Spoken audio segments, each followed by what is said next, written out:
Chapter 1. First news of the greatest marine disaster in history. The Titanic in collision, but everybody safe. Another triumph set down to wireless telegraphy. The world goes to sleep peacefully. The sad awakening. Like a bolt out of a clear sky came the wireless message on Monday, April 15th, 1912, that on Sunday night the great Titanic on her maiden voyage across the Atlantic had struck a gigantic iceberg, that all the passengers were safe. The ship had signaled her distress, and another victory was set down to wireless. 2,100 lives saved. Additional news was soon received that the ship had collided with a mountain of ice in the North Atlantic off Cape Race, Newfoundland, at 10:25 Sunday evening, April 14th. At 4:15 Monday morning, the Canadian Government Marine Agency received a wireless message that the Titanic was sinking and that the steamers towing her, trying to get her to shoal water near Cape Race for the purpose of beaching her. Wireless dispatches up at noon Monday showed that the passengers of the Titanic were being transferred aboard the steamer Carpathia, the Cunarder, which left New York in April 13th for Naples. 20 boatloads of the Titanic passengers were said to have been transferred to the Carpathia. Then, in allowing 40 to 60 persons as the capacity of each lifeboat, some 800 or 1,200 persons had already been transferred from the damaged liner to the Carpathia. They were reported as being taken to Halifax, where they would be sent by train to New York. Another liner, the Parisian of the Allen Company, which sailed from Gaslow for Halifax on April 6th, was said to be close at hand and assisting in the work of rescue. The Baltic, Virginian, and Olympic were also near the scene, according to the information received by wireless. While badly damaged, the giant vessel was reported as still afloat. The whether she could reach port or shoal water was uncertain. The White Star officials declared that the Titanic was in no immediate danger of sinking because of her numerous watertight compartments. While we are still lacking definite information, Mr. Franklin, Vice President of the White Star Line, said later in the afternoon, we believe the Titanic's passengers will reach Halifax Wednesday evening. We have received no further word on Captain Haddock for the Olympic or from any of the ships in the vicinity, but are confident that there will be no loss of life. With the understanding that the survivors would be taken to Halifax, the line arranged to have 30 Pullman cars, 2 diners, and many passenger coaches leave Boston Monday night for Halifax.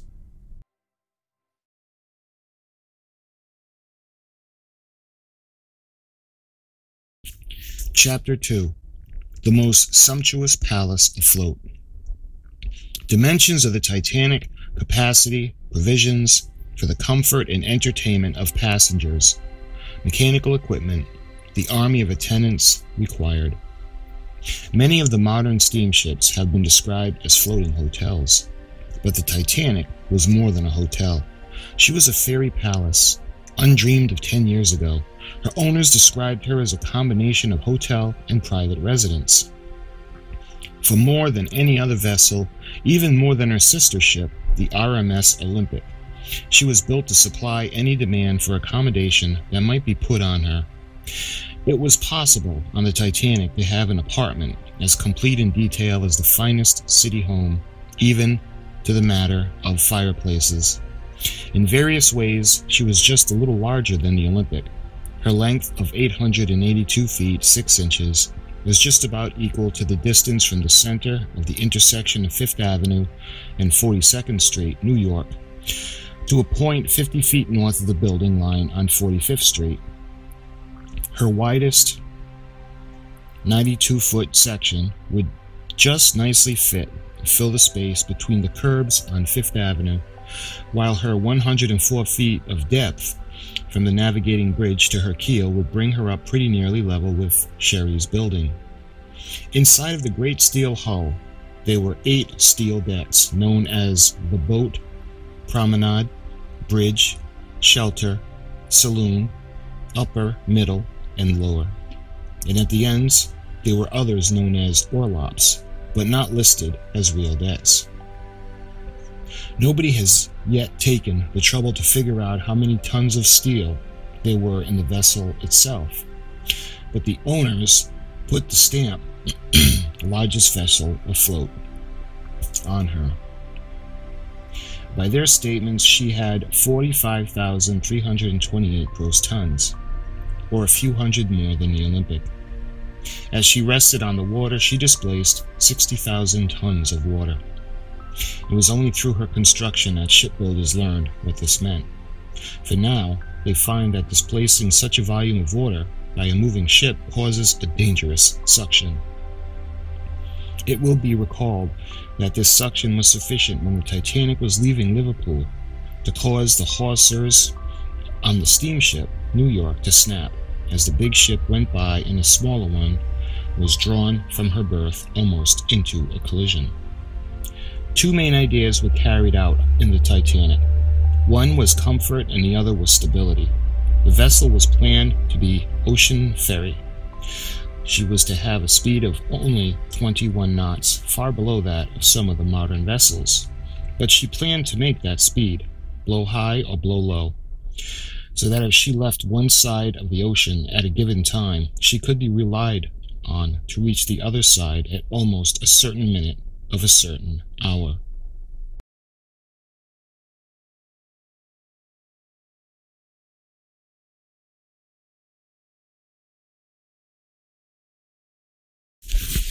Chapter 3. The Maiden Voyage of the Titanic. Preparations for the voyage. Scenes of gaiety, the boat sails, touch of evil fortune, incidents of the voyage, warnings. Elaborate preparations had been made for the maiden voyage of the Titanic, which was scheduled to leave Southampton on Wednesday, April 10, 1912. Crowds of eager watchers gathered to witness the departure, all the more interested because of the notable people who were to travel aboard her. Friends and relatives of many of the passengers were at the dock to bid Godspeed on their departing loved ones.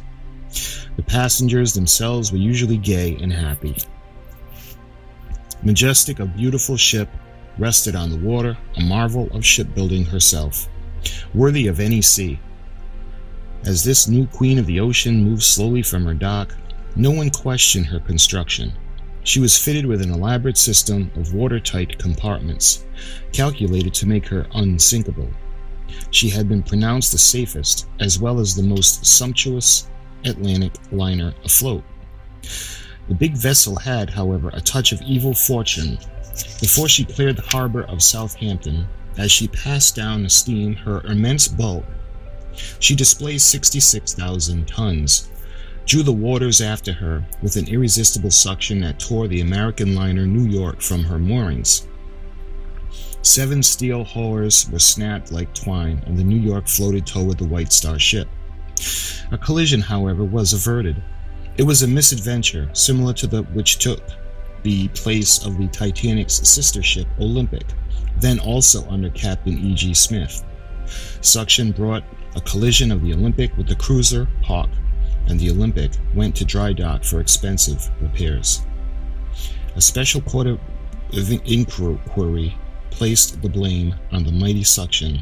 That was to be expected, said the experts, from a vessel of such tonnage in narrow waters.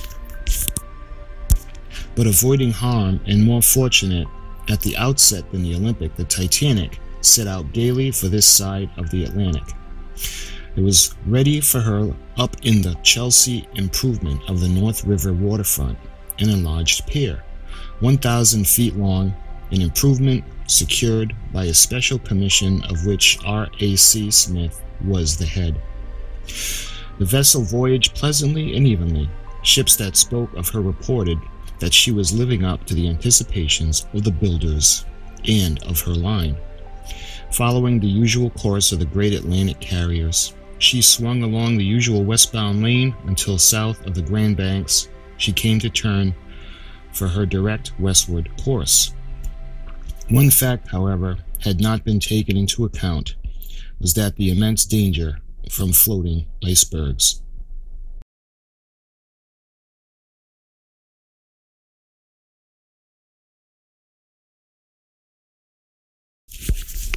Chapter 4. Some of the notable passengers.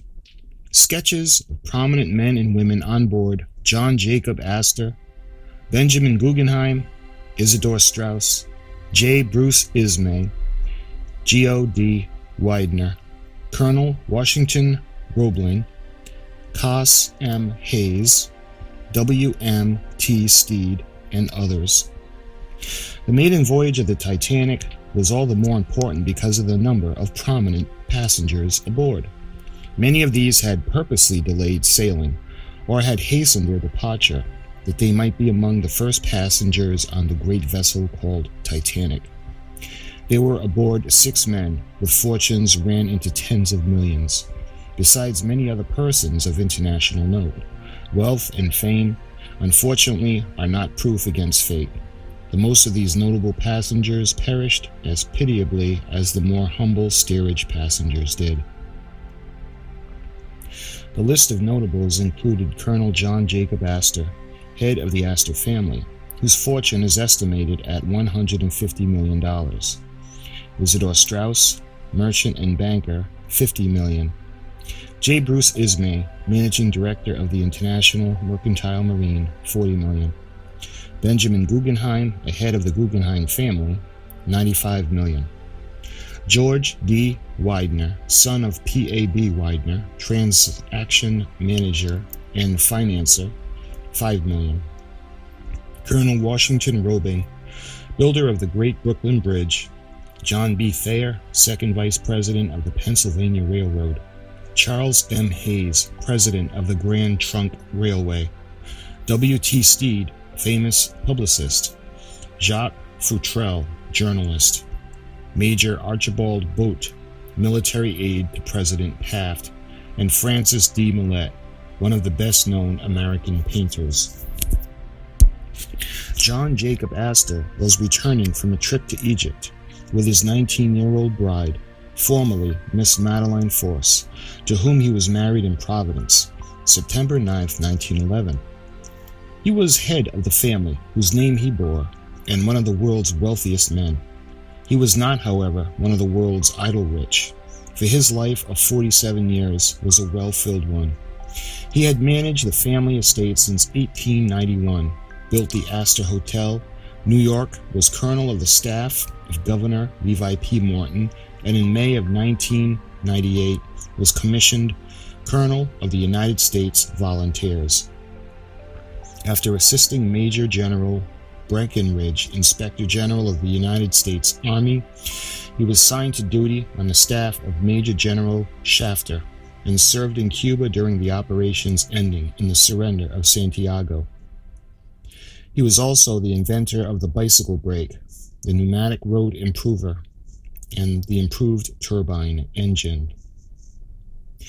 Next to Colonel Astor in financial importance was Benjamin Guggenheim, whose father founded the famous house of M. Guggenheim and Sons.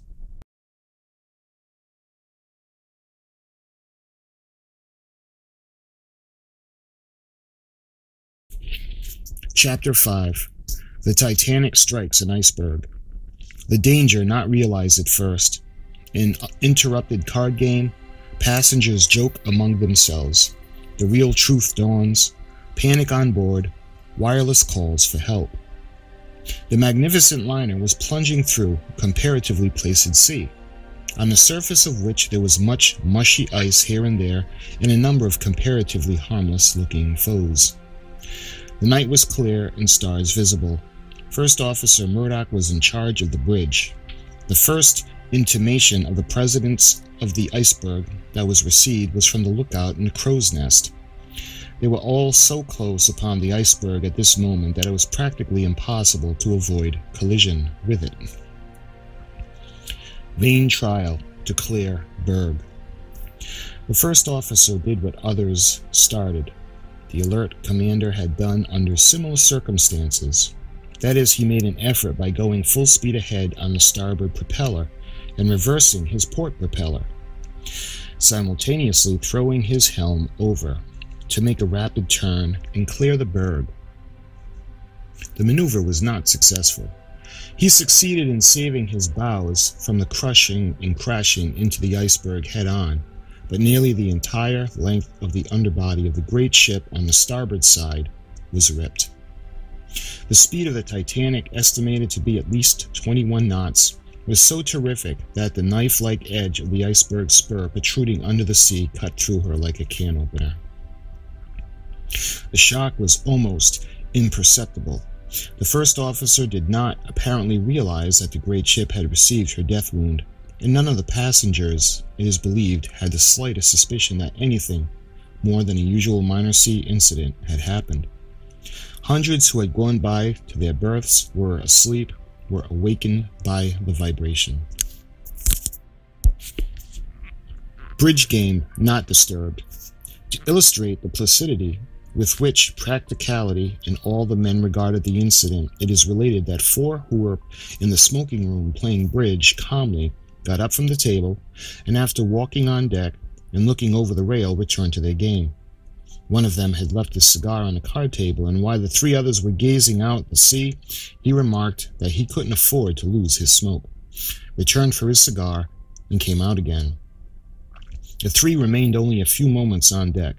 They resumed their game under the impression that the ship had stopped for reasons best known to the captain and not involving any danger to her.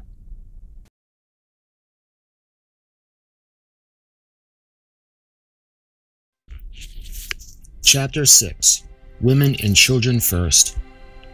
Cool-headed officers and crew bring order out of chaos, filling the lifeboats, heart-rending scenes as families are parted. The boilers explode, 3 lifeboats lost. Incidents of bravery. The boats are all filled. Once on the deck, many hesitated to enter the swinging lifeboats. The glassy sea, the starlit sky, the absence in the first few moments of intense excitement gave them the feeling that there was only some slight mishap, that those who got into the boats would have a chilly half-hour below and might later be laughed at. Women and children first. It was such a feeling as this, from all accounts, which caused John Jacob Astor and his wife to refuse the places offered them in the first boat, and to retire to the gymnasium.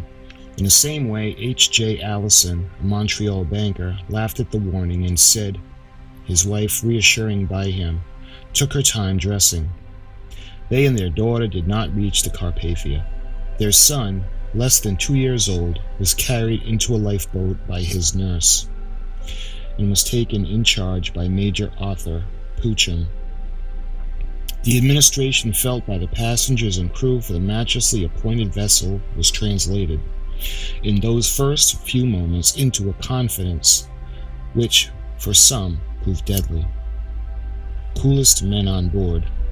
Captain Smith and Major Archibald Butt, military aide to the President of the United States, were among the coolest. Chambers collapsible life raft. 4 collapsible life rafts of this type figured prominently in the rescue of passengers from the Titanic. Maritime men say these rafts are the most efficient life-saving craft constructed. Lifeboat and davits on the Titanic.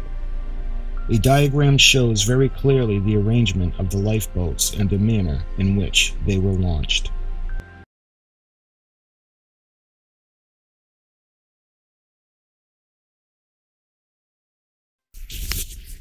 Chapter 7. Left to their fate. A last effort to save the boat with her still heavy load of human freight. Hope abandoned. The Titanic sinks. The general feeling aboard the ship was, even after the boats had left her sides, that she would survive her wound, and the passengers who were left aboard believed most up to the last moment that they had a chance to save their lives.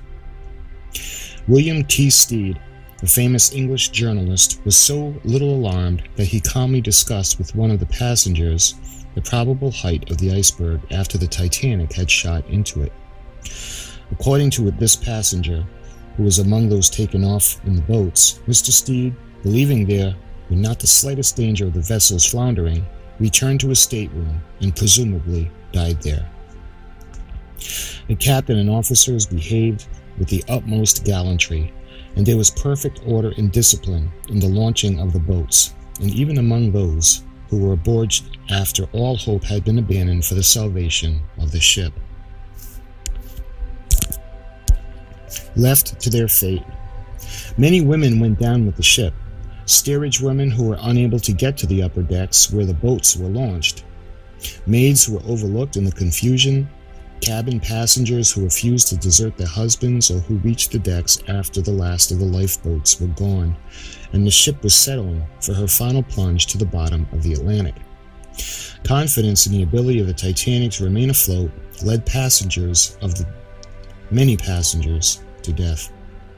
The theory that the great ship was unsinkable remained with hundreds who had entrusted themselves to the gigantic hulk long after the officers knew that the vessel could not be saved.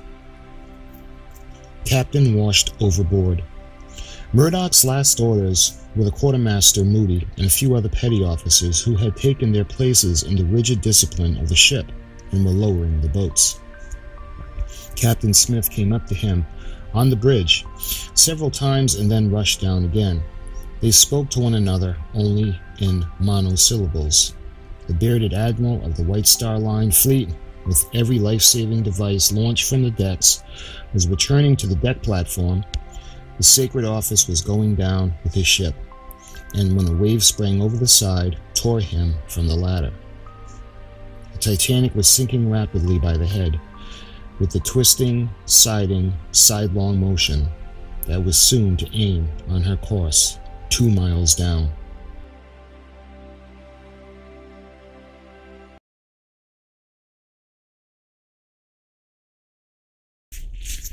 Chapter 8.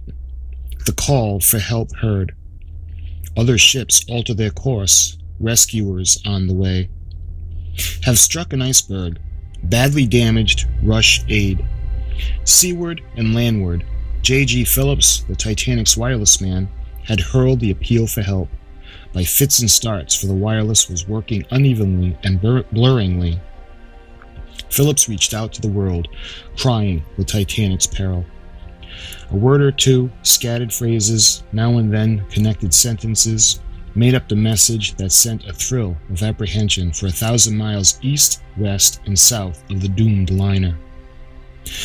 The early dispatches from St. John's, Newfoundland, Cape Race, Newfoundland, and Montreal told graphic tales of the race to reach the Titanic. The wireless appeals for help, the interruption of the calls, then what appeared to be a successful conclusion of the race when the Virginian was reported to have reached the giant liner. Many liners hear the call. Other rushing liners besides the Virginian heard the call and became on the instant something more than cargo carriers. The call for help heard. The passenger Greyhounds, the big Baltic 200 miles to the east and west, turned again to save life, as she did when her sister of the White Star Fleet, the Republic, was cut down in a fog in January of 1909. The Titanic's mate, the Olympic, the mightiest of the seagoers, save the Titanic herself, turned in her tracks. All along the northern lane, the miracle of the wireless worked for the distressed and sinking White Star ship. The Hamburg American Cincinnati, the Parisian from Glasgow, the North German Lloyd Prince Frederick Wilhelm, the Hamburg American liners Prince Albert and America all heard the CQD and the rapid condensed explanation of what had happened to the RMS Titanic. Virginian in desperate haste. But the Virginian was the nearest, barely 170 miles away, and was the first to know the Titanic's danger. She went about and headed under force, dropped for the spot indicated in one of the last of Philip's messages. Latitude 40.32 degrees north and longitude 61.18 degrees west. She is a fast ship, and the Allen liner and her wireless had told a story of how she stretched through the night to get up to the Titanic in time. There was need for all the power of her engines and all the experience and skill of her captain. The final fluttering monograms that were released from the Titanic made it certain that the great ship, with 2,180 souls aboard, was filling in a desperate peril. Further out to sea, the Cunarder, Carpathia, which left New York for the Mediterranean on April 13th.